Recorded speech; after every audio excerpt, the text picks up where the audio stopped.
বিশ্বকাপ 2026-এ ইতোমধ্যেই 42টি দেশ জায়গা নিশ্চিত করেছে। ইউরোপ থেকে আফ্রিকা, দক্ষিণ আমেরিকা থেকে এশিয়ার কোন কোন দল কোয়ালিফাই করেছে আর কারা এখনো কোয়ালিফাই করার অপেক্ষায়, চলুন আজকের ভিডিওতে বিস্তারিত জেনে নিই। এবারের বিশ্বকাপ কানাডা, মেক্সিকো এবং যুক্তরাষ্ট্র এই 3 দেশ মিলে আয়োজিত হতে যাচ্ছে। অতএব আয়োজক দেশ হিসেবে এই 3 দেশ সরাসরি বিশ্বকাপে কোয়ালিফাই করে ফেলেছে।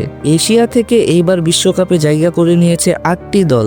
এই দলগুলো হলো অস্ট্রেলিয়ান ফুটবল দল, যারা ধারাবাহিকভাবে বিশ্বকাপ খেলে আসছে, ইরান ফুটবল দল, জাপান ফুটবল দল, জর্ডান ফুটবল দল, কাতার ফুটবল দল যারা 2022 বিশ্বকাপের আয়োজক ছিল, সৌদি আরব ফুটবল দল, দক্ষিণ কোরিয়া ফুটবল দল এবং উজবেকিস্তান ফুটবল দল।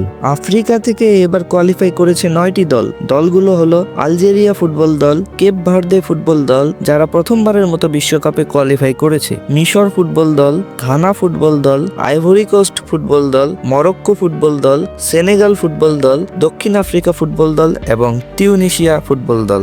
মধ্য আমেরিকায় আয়োজক দল বাদেও আরো 3টি দল বিশ্বকাপের জায়গা নিশ্চিত করেছে। দলগুলো হলো কুরাসাও ফুটবল দল, হাইতি ফুটবল দল এবং পানামা ফুটবল দল।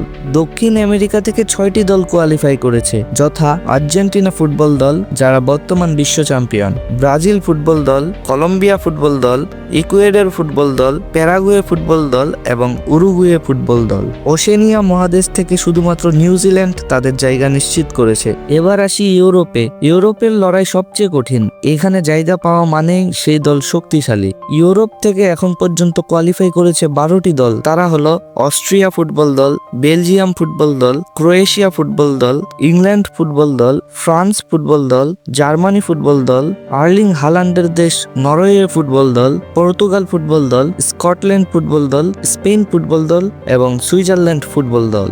তো এই ছিল 2026 বিশ্বকাপে এখন পর্যন্ত কোয়ালিফাই করা 42টি দেশ। এখনো বাকি আছে 6টি স্লট, যা নির্ধারণ হবে প্লে অফের মাধ্যমে। এই বিষয়ে আমি সামনে আরো ভিডিও আনবো। কমেন্টে জানিয়ে দাও কোন দেশ হবে 2026 বিশ্বকাপ চ্যাম্পিয়ন। এই চ্যানেলে নতুন হয়ে থাকলে সাবস্ক্রাইব করে রাখো। দেখা হবে পরবর্তী কোনো ভিডিওতে। আসসালামু আলাইকুম।